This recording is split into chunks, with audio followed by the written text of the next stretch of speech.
This is my second psycho presentation, and I chose to focus this week's assignment on, do my students also believe it is worth learning? And this is a futuristic question for when we are in the classroom. And I believe teaching means nothing if the student is not ready to learn.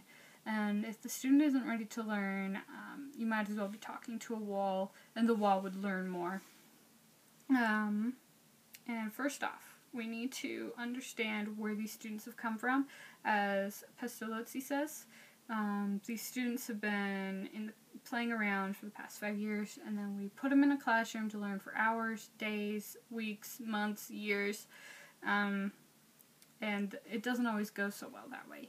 And this also incorporates from classroom to classroom. If you're doing middle school, high school, we need to consider where they've been before, so we can channel their learning, I guess.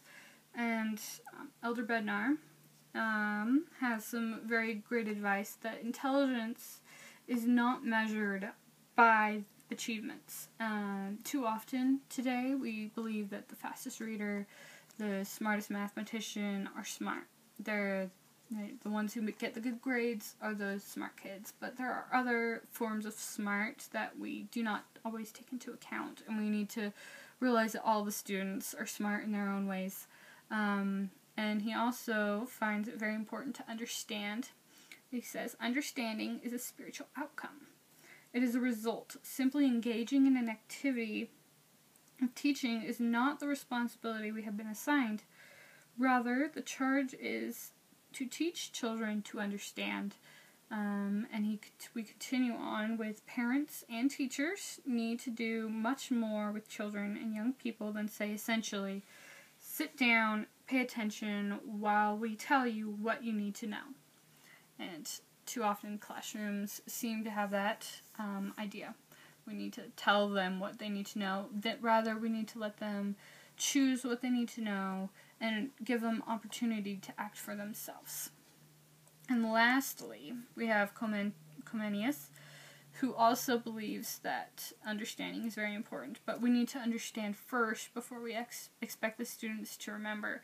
And if you understand, then you are more likely to remember whatever information you've been given. And Comenius also quotes Philip Melanchthon, who we know stands up in the front of the classroom and says "Hail," and he gives a list of all the great things that his students in front of him could be. And when they kind of smile, he continues saying, "I am not jesting. My speech is serious, for I look on these little boys not as they are now, but with a view to the purpose of the divine mind, on account of which they are delivered to us for instruction. For assuredly some such will come forth from among the number." We need to know that these students are a lot more than what they are in the classroom. They have the potential to be really great, and if you show that to the students in the way you teach them and how you interact with them, they'll pick up on your feelings for them, and they will reflect that they do want to learn because you are giving that to them, and show that they care. And that, I think, is one of the most important things about teaching.